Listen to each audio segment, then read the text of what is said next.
it was amazing. I don't think I would have got that anywhere else, or, maybe I would have got it at another like Department of Health and everything, but I am just so grateful for that experience that I got, because I was able to not only like lead my programs and like develop them and do the things that I wanted to with them, but I was also able to present at conferences. Like, they paid for me to travel everywhere and present on behalf of the department. And so I was like presenting and presenting my work and doing all of these things and making connections. And then, of course, beefing up my resume too, because now I'm presenting and doing all of these things. And then I was able to get training in various areas. So through that, I was able to get training in GIS. So I was able to do all of these amazing just things.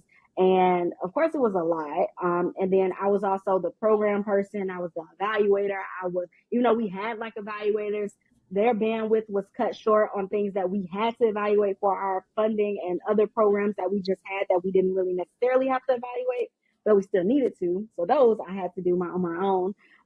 And then also just kind of like I was training people. I had a team under me. Once I got to being the program administrator, I would do the hiring in the department. So I'm doing like performance plans and all of these things for my employees, taking in interns.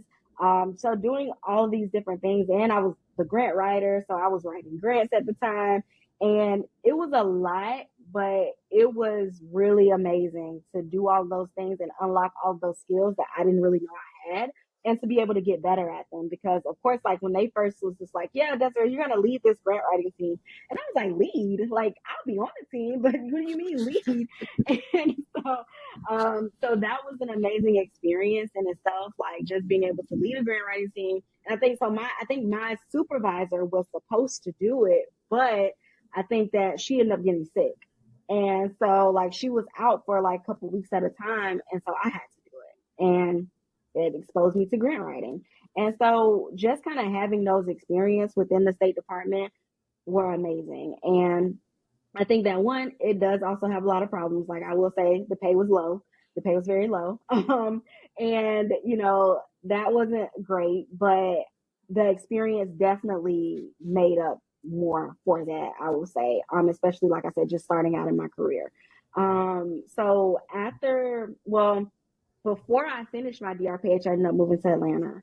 And I got the job at the Georgia Department of Public Health, and again, another state department here in Atlanta. And I was working, definitely, I feel like I've had the amazing opportunity to have some amazing bosses. Like they've just been amazing. And even moving to the Department of Public Health, my boss there, she was amazing. And I learned a lot from her. I didn't stay there long. I think I stayed there for maybe like 9-10 months or so.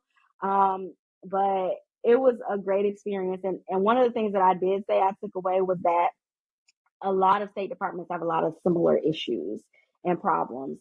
As far as, I would say, just not being up with the times on, how we do things and processes and expediting processes.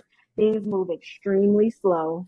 And that's definitely a barrier, a challenge that I see that we face often.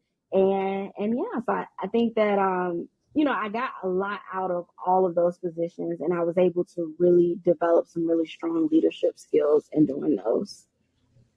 Right. I appreciate you sharing that, and I think it's important, I guess, to highlight the point of maybe always not being in a position where you're getting paid the most, but you're able to like do a lot of things. And that's where I think the trade-off is, especially when you're early in your career. Like, do the things where you can get the experiences that you can talk to, and really, as you're saying, like figure out like what you like. And like you're doing everything from program management to evaluation to grant writing to everything in between. And I think being in that position, getting that experience is invaluable, and it's probably worth a lot more than just like the monetary value of it. But once again, I'm definitely here to advocate for people to get paid well in the roles that they do. Oh, yeah. But understanding that sometimes you have to have that trade-off of getting the experience and working more to then be able to level up and get that pay and get the jobs that you like and appreciate more.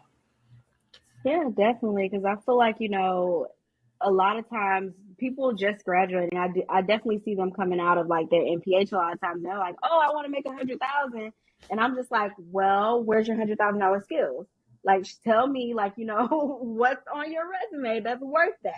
And because that's what jobs are looking at. Like, it's great to say, like, and I feel like, I'm definitely an advocate, of course, for being paid what you deserve and being paid well, but definitely being deserving of that and having the skills to back that up. And a lot of times, I think that one, public health is a lot of times when we are known for having low pay in a lot of areas.